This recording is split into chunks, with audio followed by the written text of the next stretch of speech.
is Wednesday, March 24th, 2021, and you're listening to Local News Live, a production of AOC Community Media in partnership with the Acadiana Advocate. Their team of journalists print the stories important to our state and our community, and we are happy to read you some of those stories. You can hear Local News Live Monday through Friday from 9 a.m. to 10 a.m. on AOC 1, the AOC Community Media channel on YouTube, and on Cypress Street Radio at aocinc.org/csradio. You can find the print versions of these stories and more at theadvocate.com.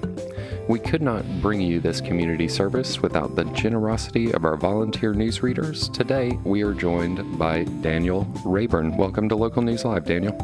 Well, thank you for having me. Thanks so much for being here. We are going to go ahead and get started with the news, so I'm going to go listen on Cypress Street. Thank you. Good morning, Acadiana. It's my pleasure to be with you once again, bringing you the news of today. We have quite a few headlines to get to, so we're just going to dive right into that, starting with news from around the Acadiana area. Our first headline reads, "Fierce winds, heavy rain batter Acadiana area. As much as 5 inches of rain recorded in some locations." And this is by Kristen Ackelson. Strong thunderstorms moved through Acadiana on Tuesday, prompting flood warnings and spawning lightning strikes and a possible tornado, although no twisters were confirmed on the ground by Tuesday afternoon. A flash flood watch was in effect for areas of central, south central, and southwest Louisiana until 1 p.m. Tuesday, as rain and winds lashed the area. The National Weather Service meteorologist Donald Jones said rain stalled at times Tuesday, racing across Lafayette but slowing down east of Lafayette, St. Martin, and Iberia parishes, which saw some 2 to 3 inches of precipitation. The flood watch covered areas from Cameron Parish to parts of northern St. Landry Parish, including Lafayette, Acadia, St. Martin, St. Mary, Vermilion, and Iberia parishes, bringing the possibility of flooding roads and low-lying areas, according to the National Weather Service in Lake Charles. Some areas in Acadiana saw as much as 5 inches of rain Tuesday, including at Lake Charles Airport. The rainfall was expected to stop in the evening but resume Wednesday and Thursday, bringing the possibility of more flash flooding. Along LA 167, between Opelousas and Ville Platte, there were reports of numerous flooded areas. Strong winds brought down trees and power lines in Washington, and there was damage to several mobile homes in Church Street and East St. Mitchell Streets. Jones said it was uncertain if those winds involved tornadoes. In Lafayette, firefighters responded to a 2-alarm commercial fire Tuesday morning in the 500 block of Fox Run. At least 2 apartment units were involved, according to a statement from the fire department. No injuries were reported. Occupants initially reported hearing a lightning strike at the complex, fire officials said. Jones said while farmers generally welcome spring rains, Tuesday's rainfall was at times pounding, not the soft rain farmers find helpful. Rain chances are 60% Wednesday afternoon, and the possibility of more rain looms Thursday, Jones said. Cooler weather was also a possibility, with lows in the mid-50s Friday morning.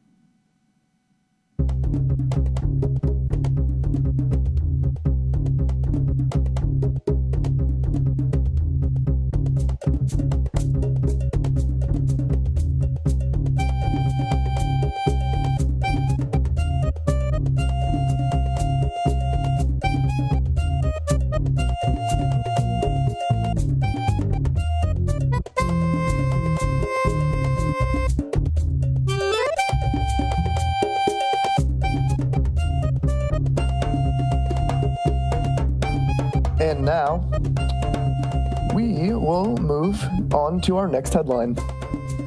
And that reads, "After delays, officer murder case to resume. Defense lawyers argue law allows split jury acquittal." And this is written by Ben Myers. Following months of delay and a feud among defense lawyers, the case against the man accused of killing a Lafayette police officer in 2017 is set to resume Friday with a new twist on the issue of non-unanimous juries.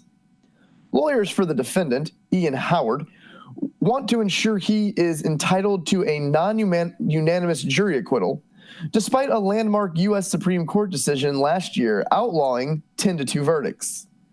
They say the decision in Ramos versus Louisiana does not address split acquittal votes, only convictions. Prosecutors say the decision forbids split verdicts in all circumstances.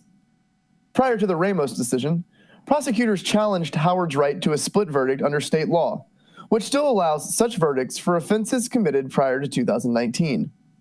Defense lawyers previously argued that Howard's right to jury unanimity transcended the cutoff date in state law, but they are now highlighting that provision is arguing the validity of a 10-2 acquittal vote. The Ramos decision applied to all verdicts with pending appeals, resulting in the right to new trials for dozens of Louisiana inmates. Among them are high-profile defendants such as Cardell Hayes, whose manslaughter conviction in the fatal shooting of New Orleans Saints player Will Smith was tossed. The Supreme Court is presently considering whether to retroactively apply the decision to all verdicts, which could mean new trials for about 1,500 inmates. A decision on retroactivity is expected before the end of June. While the effects of the Supreme Court's decision on convictions are rippling through Louisiana's criminal justice system, there has been less focus on how changing jury unanimity laws might affect acquittals. Howard's lawyers argue that the Ramos decision is meant to protect defendants' constitutional rights under the 6th Amendment and the 14th Amendment, and not to afford the same rights to the government. Their motion also cites passages within Ramos that seem to tailor it to convictions.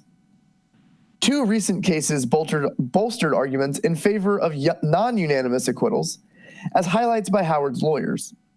One is from Plaquemine Parish and the other is from Oregon, the only other state that has allowed split convictions.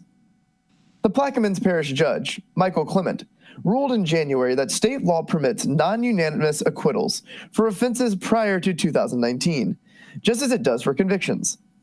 Clement did not weigh in on whether the Ramos decision addresses acquittals. The Oregon Supreme Court provided a more exhaustive decision also in January after a trial court judge found that split acquittals had the same potential to silence black jurors as split convictions. Although Jim Crow-era laws allowing non-unanimous convictions are explicitly racist, this was not the basis of the Ramos decision, according to the Oregon High Court's interpretation.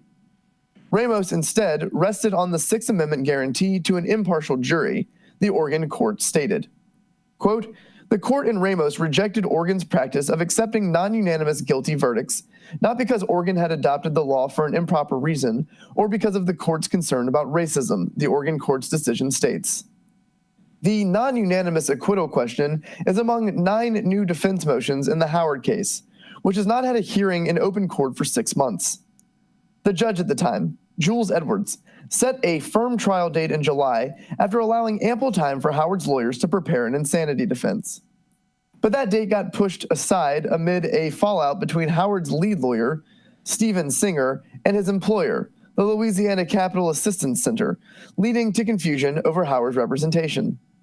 Singer and the center split ways, and the organization's executive director, Richard Burke, is now the lead defense lawyer.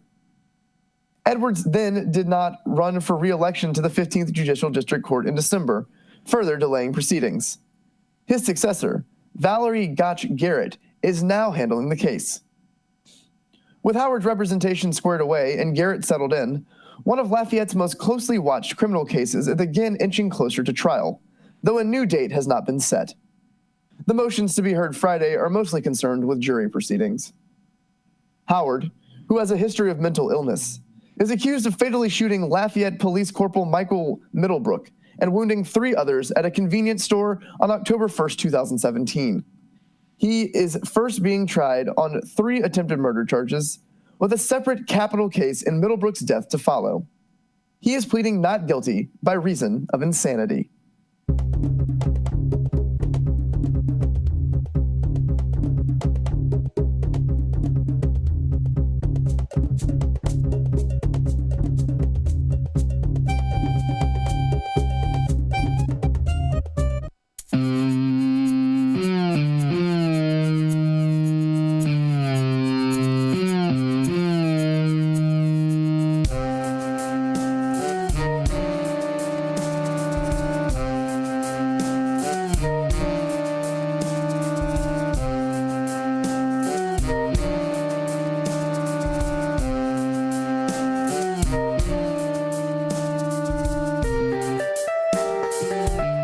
And now, our next headline, which reads, Man pleads not guilty to federal charges. Defendant accused of using Grindr as hunting ground. And this is written by Katie Gagliano. Chance Seneca, the Lafayette man accused of kidnapping and attempting to kill a gay man after targeting him through a dating app, pleaded not guilty to all federal charges Tuesday. Seneca was arraigned before Magistrate Judge Carol B. Whitehurst of the U.S. District Court for the Western District of Louisiana, and pleaded not guilty to charges of hate crime with attempt to kill, possession of a firearm in furtherance of a crime of violence, attempted kidnapping, obstruction of destruction of records, and 2 counts of kidnapping. The 19-year-old was indicted Thursday by a federal grand jury. Seneca was present in court, dressed in an orange Lafayette Parish Correctional Center jumpsuit with wrist and ankle shackles, and represented by Assistant Federal Public Defender Dustin Talbot. Seneca has been detained at the prison since he was arrested in June on account of attempted second-degree murder by the Lafayette Police Department. The charges stem from an attack on Holden White, a 19-year-old Lafayette man in the 400 block of Maryview Farm Road on June 20th, and the targeting of 2 other men by Seneca the day before he is accused of brutalizing White, the federal indictment said. Seneca connected with White and the others using Grindr, a dating app for gay and bisexual men, which was classified as his, quote, hunting ground, court documents said. Talbot said his client would not challenge his detention, but reserved the right for a future detention hearing if his, quote, detention circumstances change. Seneca divulged details of the crimes to investigators in recorded interviews with the Lafayette Police Department and the FBI, according to an unsealed affidavit from FBI Special Agent Daniel English. The affidavit said Seneca called 911, and when officers arrived, White was found naked in a bathtub with several severely slashed wrists, strangulation marks, and other injuries, surrounded by weapons including a knife, ice pick, saw, and hammer. The affidavit said Seneca told investigators he purchased some of the tools on Amazon and had intended to dismember White and preserve some of his body parts as, quote, trophies, mementos, and food, per the indictment. If convicted, the statutory maximum for the hate crime and kidnapping offense is life imprisonment. The maximum sentence for the attempted kidnapping and obstruction charges is 20 years, and the minimum for the gun charge is 5 years, a U.S. District Court release said. In addition to the attempted second-degree murder charge, Seneca also faces a state hate crime charge in the 15th Judicial District Court. His state pretrial hearing for those charges is scheduled for April 29th.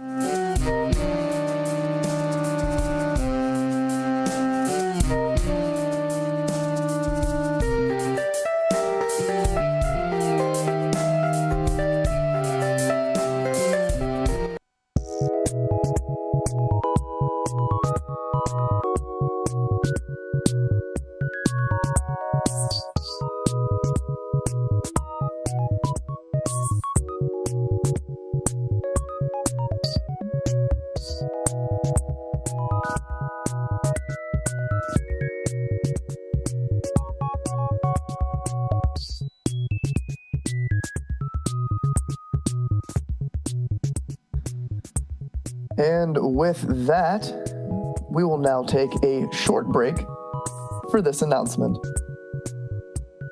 The United Way of Acadiana is offering free tax preparation services through its volunteer income tax assistance program. The program provides low and moderate income individuals and families with free, reliable assistance with filing federal tax returns.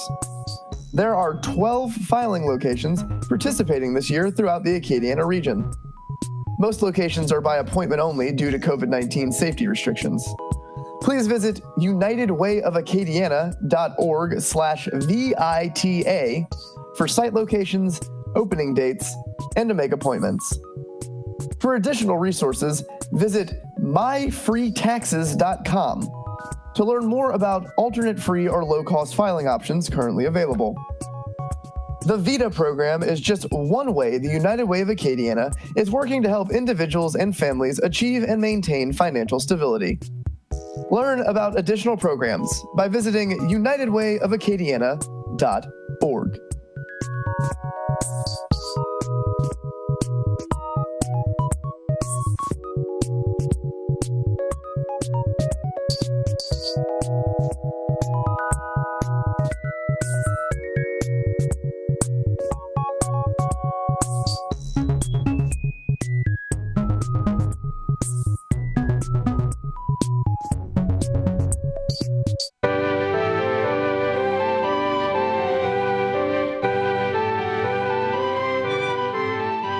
And with that, we will move back to our Acadiana headlines.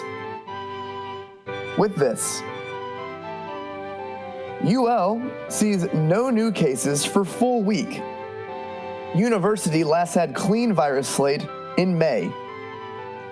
And this is written by Ken Stickney. The University of Louisiana at Lafayette reported no new cases of COVID-19 in the week that ended Sunday, the first week with no cases reported this academic year, and the first week with no cases since May 24th, when the campus last showed such a clean slate. Numbers for the week of March 15th through the 21st, reflected on UL's online dashboard, showed no cases for faculty and staff, no cases confirmed on campus, and no self-reported cases for those who tested off campus. The university provides free daily testing on campus. Campus spokesperson Eric Marin said health officials on campus were, quote, cautiously optimistic about the results, acknowledging that they depend upon those who test positive off campus to report their test results to the university.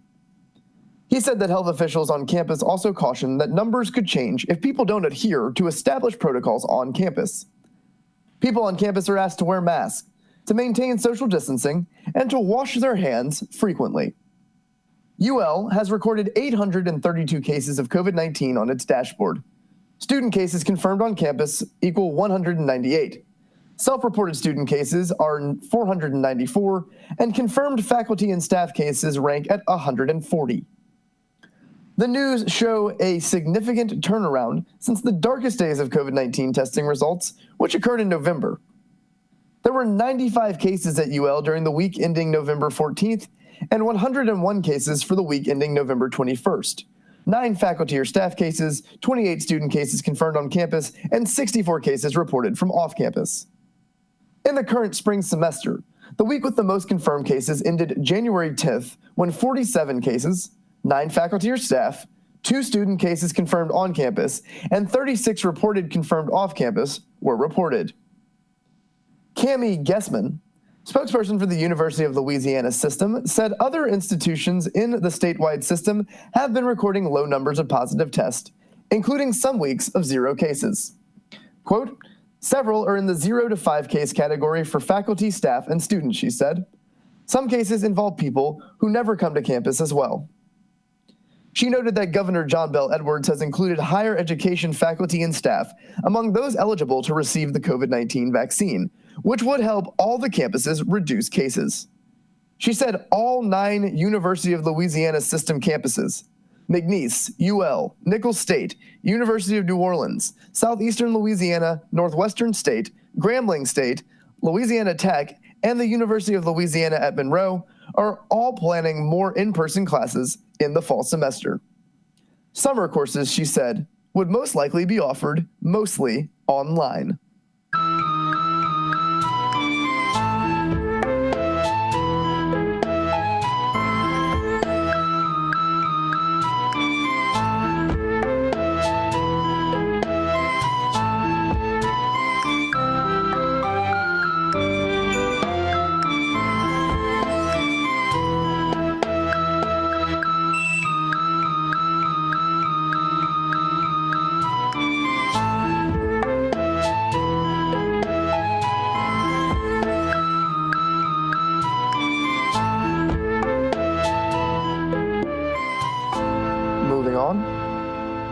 We look at our next headline, and it reads,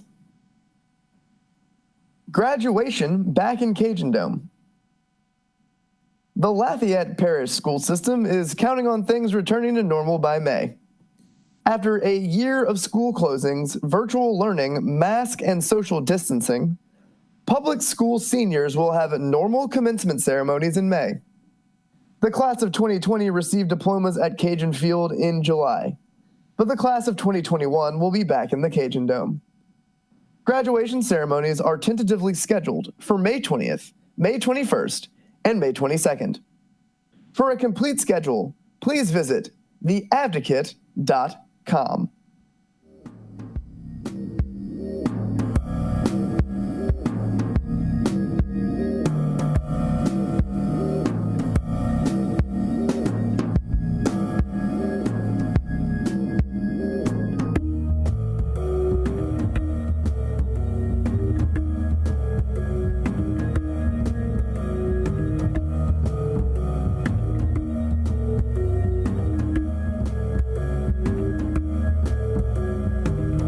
And now, we will move to a series of crime news brought to us by the Acadiana Staff Crime Blotter.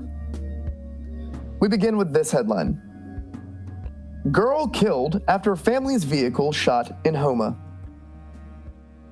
An 8-year-old girl died Monday after gunshots were fired into her family's vehicle in Houma. At about 8:30 p.m. Monday, Houma police received a report that a light-colored vehicle was following a dark-colored vehicle and shooting at it around the 9100 block of Main Street, according to a statement from the police department. Shortly thereafter, police received information that a man and woman brought a child with gunshot wounds to Shabbard Medical Center. An investigation revealed that a light-colored sedan was following a dark-colored compact car, occupied by the victim's family, and a person inside the other car was shooting at them. Police said the victims drove directly to the hospital, where the girl was pronounced dead. Anyone with information is encouraged to submit a tip anonymously through Crime Stoppers Bayou Region by phone at 800-743-7433 or online at crimestoppersbr.org. Tipsters could be eligible for a reward of up to $1,000 in cash if the information leads to an arrest. Our next crime headline reads, Man sentenced to 7 years in heroin case.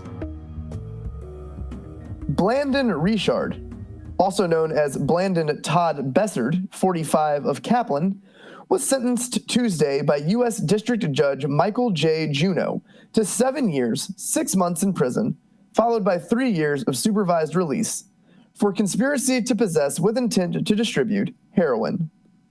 Richard was indicted by a federal grand jury in May 2019 on the charge, and he pleaded guilty on November 4th, 2020.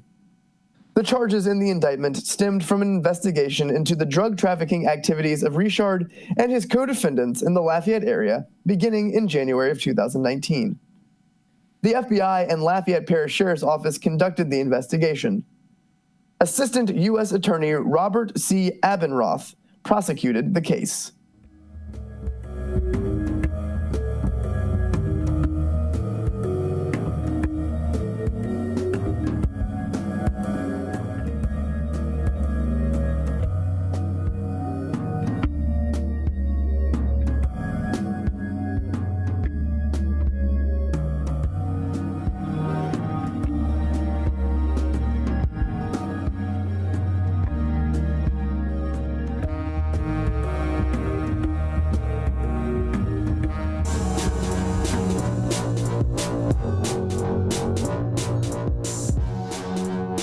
And with that, we will take another short break from the headlines.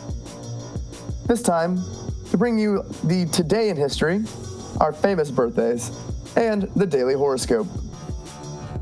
We'll begin with Today in History, which is brought to us by the Associated Press. Today is Wednesday, March 24th, the 83rd day of 2021. There are 282 days left in the year. Today's highlight in history is, on March 24th, 1976, the president of Argentina, Isabel Perón, was deposed by her country's military.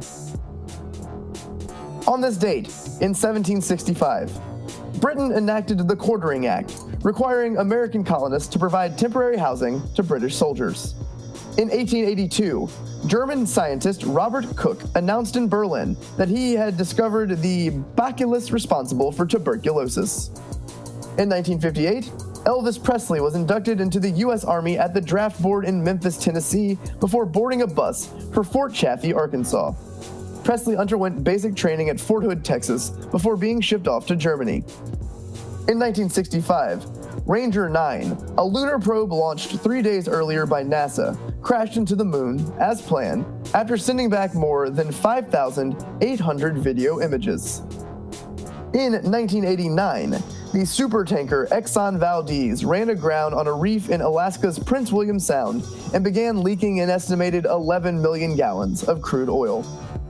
In 2002, at the 74th Academy Awards, Halle Berry became the first black performer to win a Best Actress Oscar for her work in Monsters Ball, while Denzel Washington became the second black actor after Sidney Poitier to win in the Best Actor category for Training Day.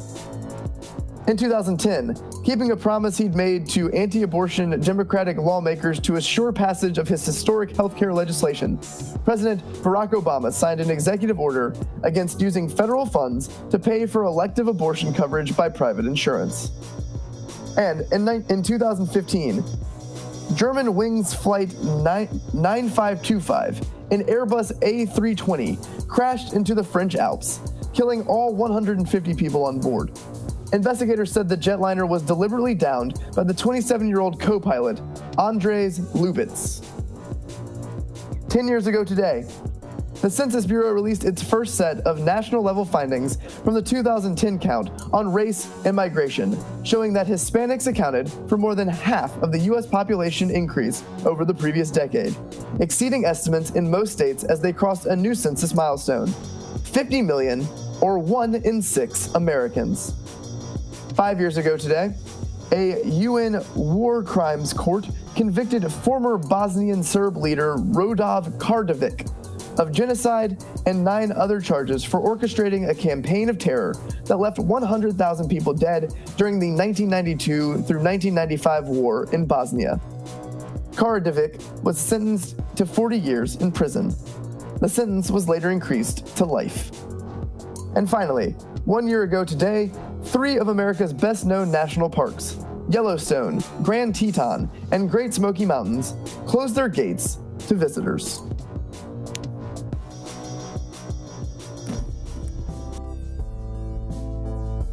And now, we'll look at today's famous birthdays. We'll start with actor William Smith, who has turned 88 today. Fashion and costume designer Bob Mackie is 82. Rock musician Lee Oskar is 73. Singer Nick Lowe is 72 today. Rock musician Dougie Thomas of Supertramp has turned 70. Fashion designer Tommy Hilfiger is also 70 today. Comedian Louis Anderson has turned 68. Actor Robert Carradine is 67. Senator Mike Braun, a Republican of Indiana, is also 67 today. Former Microsoft CEO Steve Ballmer has turned 65. Actor Kelly LeBrock is 61. TV personality Star Jones is 59 today. Country and rock musician Patterson Hood of Drive-By Truckers has turned 57. Actor Peter Jacobson has turned 56. Actor Lauren Bowles is 51 today. Actor Megan Price has turned 50. Actor Jim Parsons is 48. Christian rock musician Chad Butler of Switchfoot is 47. Former NFL quarterback Peyton Manning has turned 45 today. And finally, actor Olivia Brunette is 44.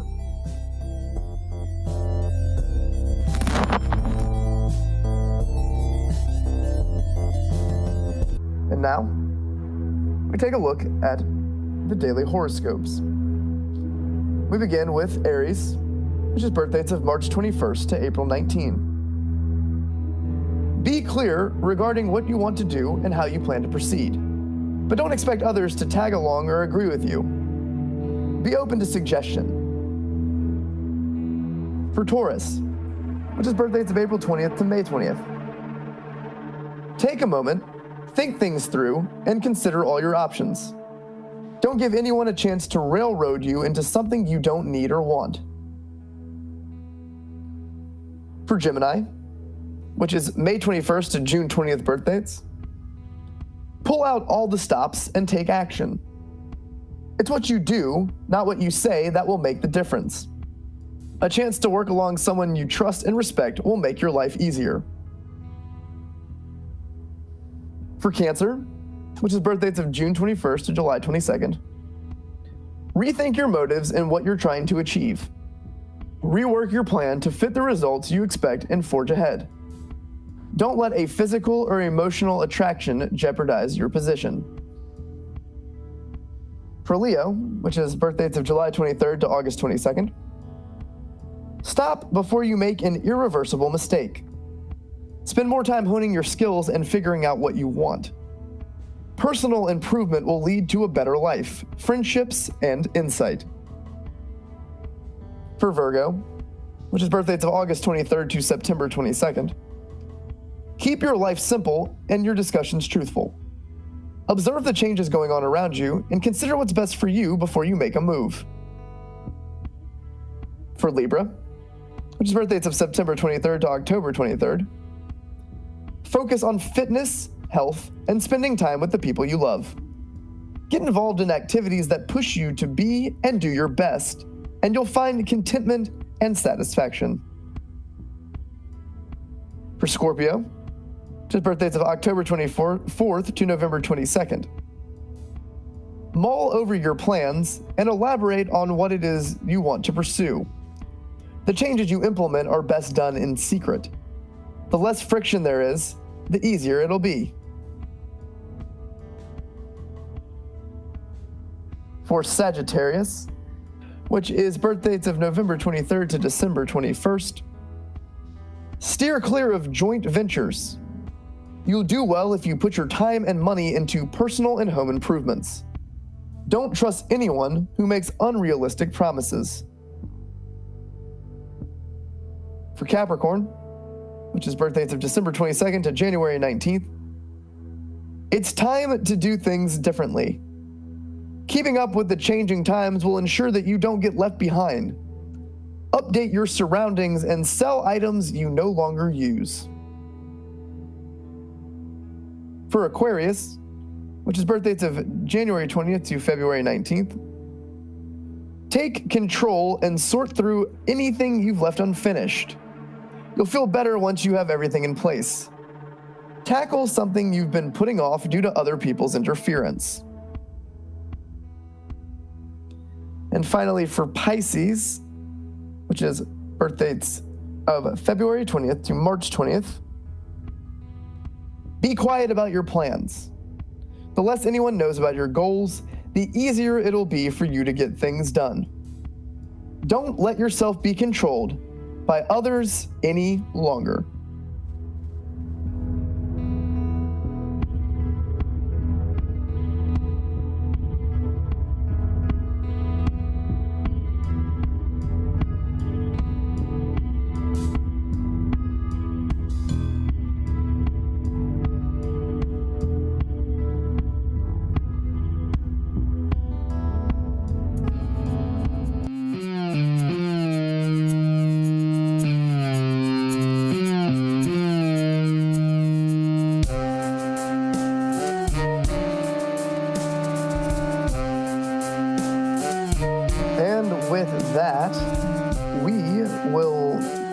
Back to our headlines. We are going to shift from the Acadiana area to the state of Louisiana as a whole, and we'll begin with this headline. LSU documents shed new light on Miles probe.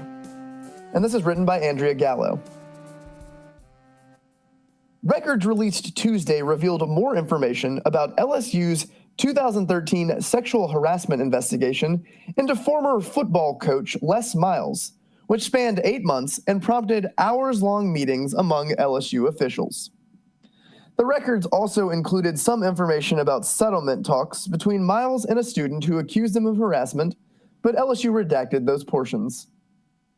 Unredacted versions obtained by this newspaper show the documents outlined, if vaguely, settlement negotiations between attorneys for Miles and a student who accused him of harassment. For example, LSU redacted details of a July 5, 2013 meeting that pertained to the, quote, status of discussions on settlement, and a July 16, 2013 email exchange about the, quote, status of settlement papers. The billing records show that LSU paid the Taylor Porter law firm about $80,000 for the sexual harassment investigation into Miles in 2013.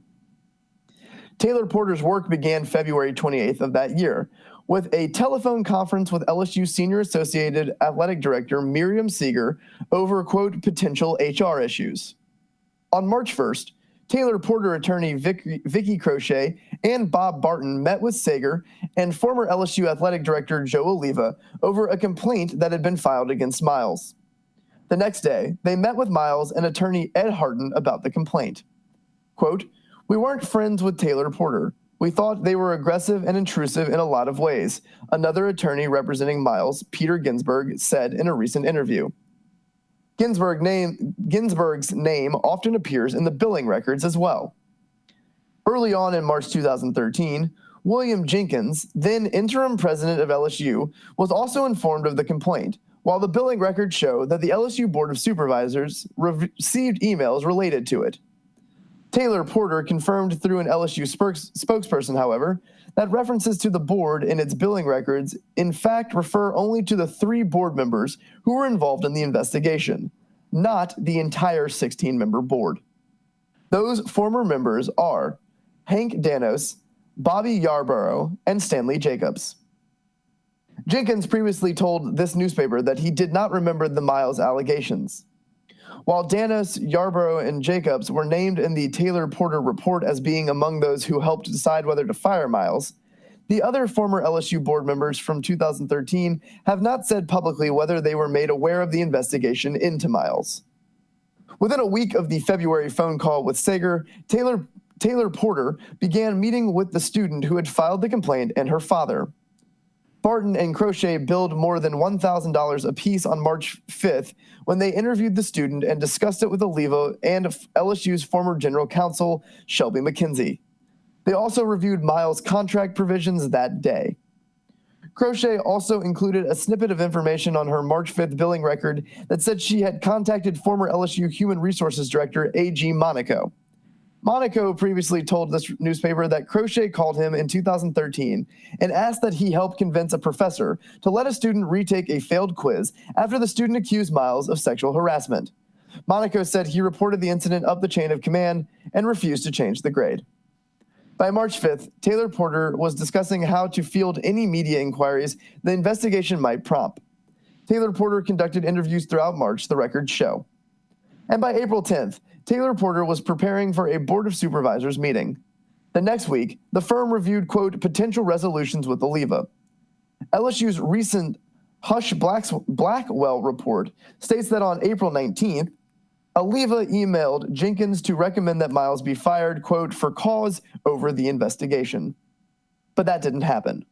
By the end of April, Taylor Porter billing records say the firm's lawyers were instead discussing, quote, policies suggested by Coach's counsel and reviewing a draft report for the LSU Board of Supervisors related to Miles. Crochet included in a May 2nd billing report that she reviewed correspondence from Sager related to a, quote, student grade, potentially the issue Monaco brought up. Taylor Porter also finalized the draft in May and reported to the board that month. USA Today filed a lawsuit this year to receive a copy of Taylor Porter's investigation. The version LSU released after USA Today's lawsuit is dated May 15, 2013. That document, which was also released with redactions, said a student accused Miles of kissing her twice, of unwanted touching, and of telling her he was attracted to her and that he wanted to go to a hotel or his condo with her. Miles denied all of those allegations, and more broadly, any wrongdoing. But even after Taylor Porter wrapped up that report, the firm continued to meet with the student's attorney, Miles' attorneys, and other LSU officials. A June 5th billing entry describes Taylor Porter as meeting with Aliva, Sager, Jenkins, and board members to discuss the status of the investigation. By June, LSU had also installed F. King Alexander as president. He's referenced by name in the billing records for the first time on June 7th, and Alexander previously said he started at LSU at the tail end of the investigation. On June 20th, Taylor Porter created, quote, revisions to letter agreement with Coach and met with Miles' attorney about, quote, steps towards resolution. The meetings continued into July. Among the work Taylor Porter billed the most for was a July 1st meeting in New Orleans with attorneys for both Miles and the family of the student who filed the complaint. The unredacted version of the records say the meeting was to discuss, quote, possible resolution. Barton billed $1,068 for 6.1 hours of work that day, while Crochet billed $1,050 for 6 hours.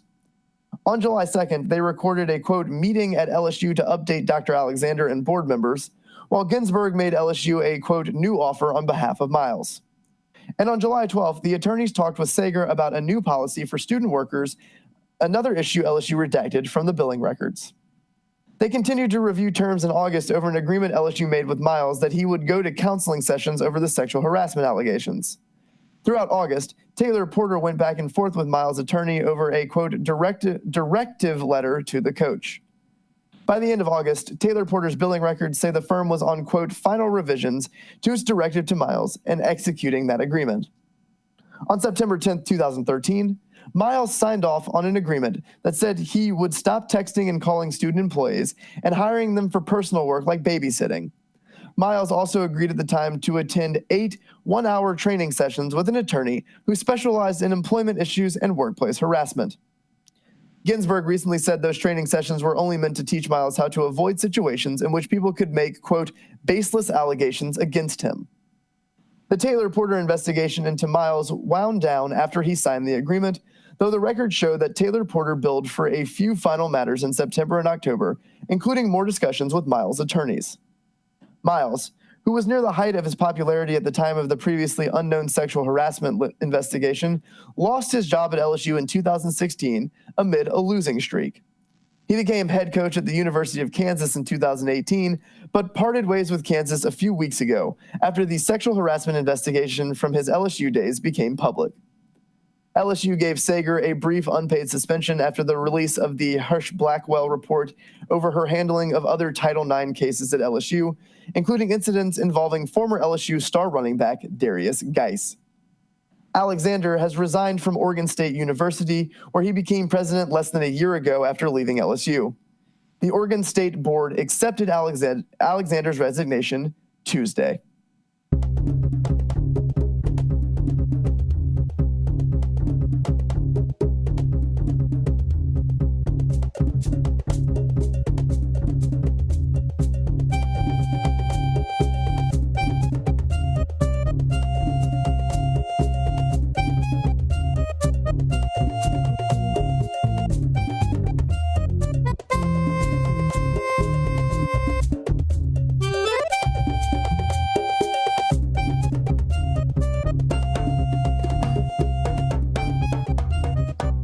And now, our next headline.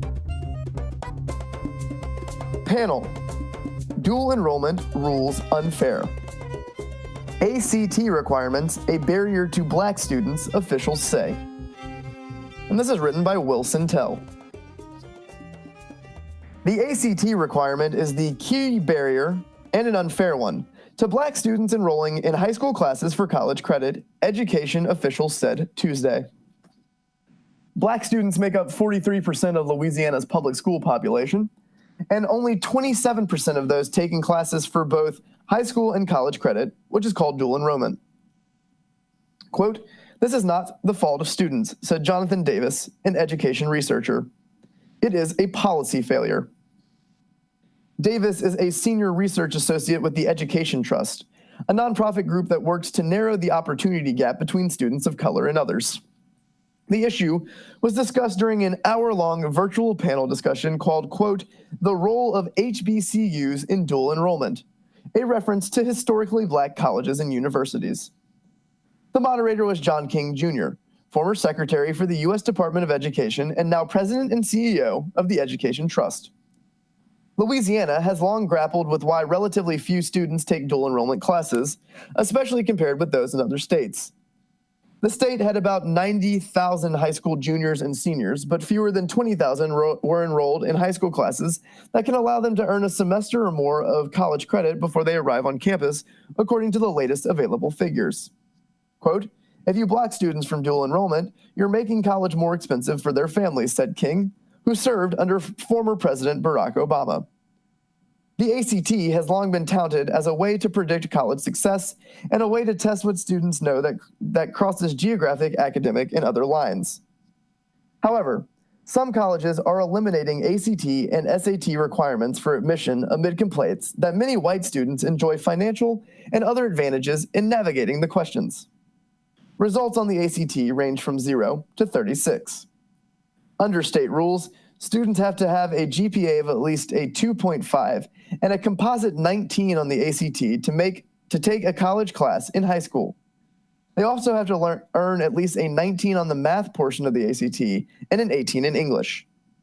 Davis said the average composite score for Black students was 16.5 in 2019 and 2020 and 20.5 for white students. He said that among high school seniors in Louisiana, nearly 85% of Black students do not qualify for courses, about 16,000 of 19,000 seniors. A total of 56% of white seniors are ineligible. Davis said these statistics are especially noteworthy because a student's GPA is a better indicator of college success. Lamar Gorey, superintendent of the Caddo Parish School District, said some of his schools use the recommendations of principals to get around the ACT requirement for dual enrollment. Gorey said high school leaders are sometimes so focused on boosting the graduation rate, quote, that we forget there is an opportunity on the other side of that, a reference to college. Quote, policy does not prevent students from accessing, he said, a reference to dual enrollment eligibility rules. Last year, a state task force co-chaired by Higher Education Commissioner Kim Hunter-Reid recommended that the Louisiana Board of Regents review the ACT requirement for dual enrollment. The panel set a state goal of all high school students gaining access to 4 dual enrollment classes without charge, starting with the freshman class of 2025. Advocates of dual enrollment say those who take the classes are likely to enter and finish college, and that those who take at least one such class are 10% more likely to earn a bachelor's degree.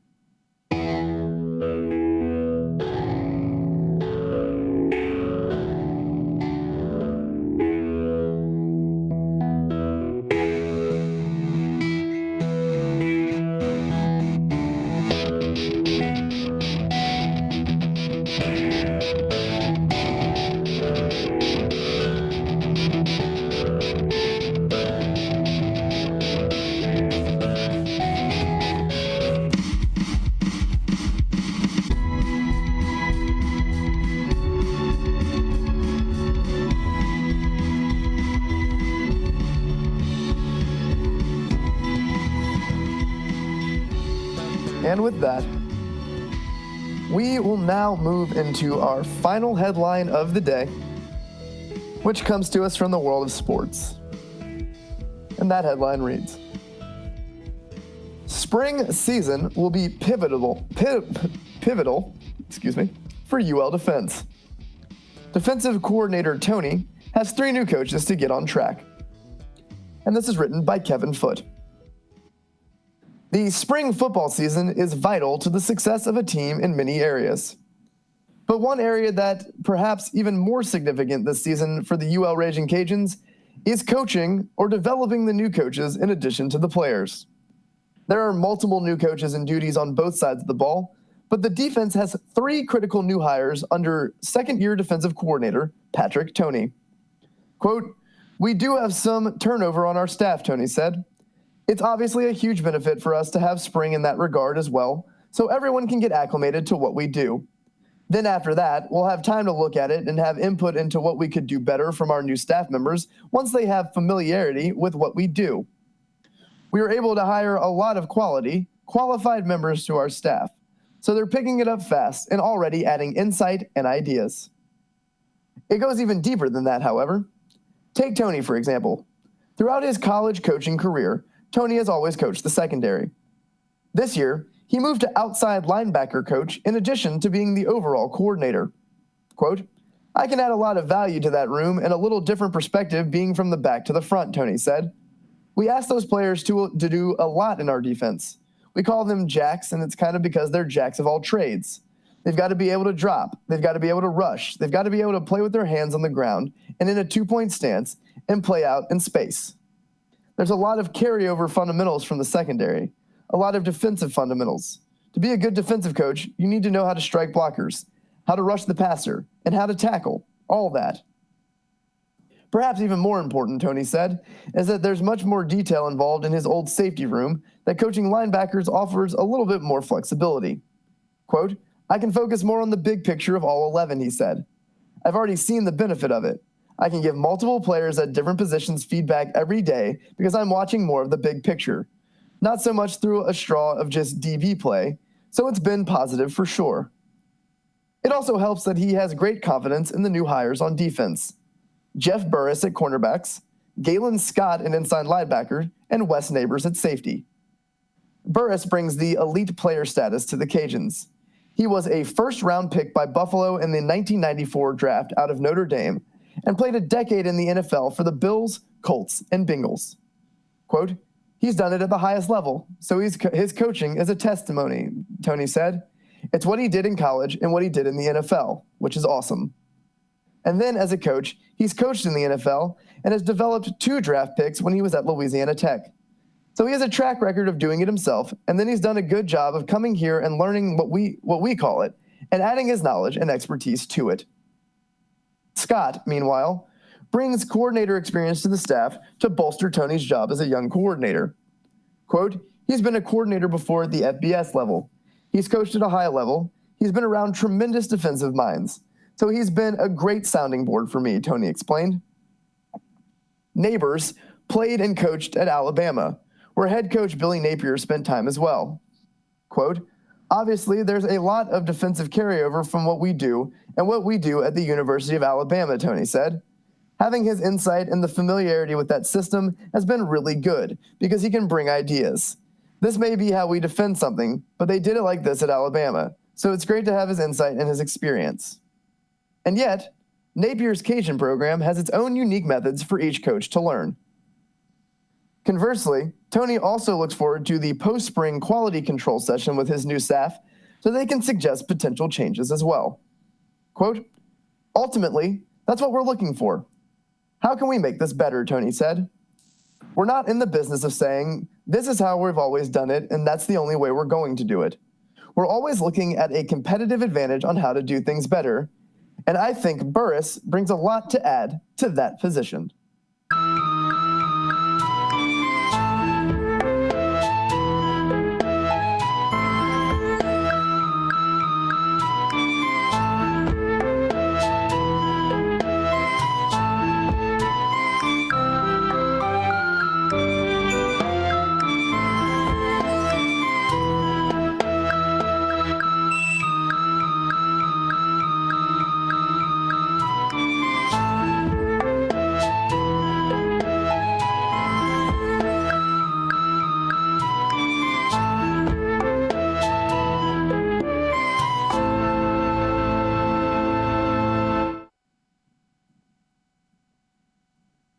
Before we close the program this morning, we will take a look at the funerals today in the Acadiana area.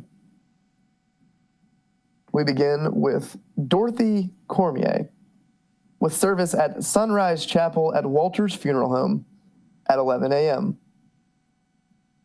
There's Christopher Miller, with service at Sacred Heart of Jesus Catholic Church in Broussard at 3:30 p.m. And our last, Betty Tuber, with service at St. Gabriel the Archangel Catholic Church, located at 3625 LA 75 in St. Gabriel at 11 a.m.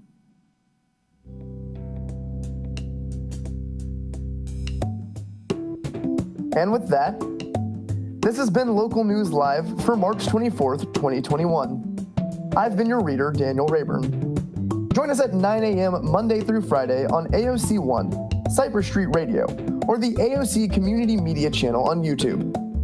You can read these stories and more at theadvocate.com and find out how to volunteer and more at aocinc.org. Thank you very much for joining us this morning. I hope that you will join us again tomorrow. Have a great day, Acadiana.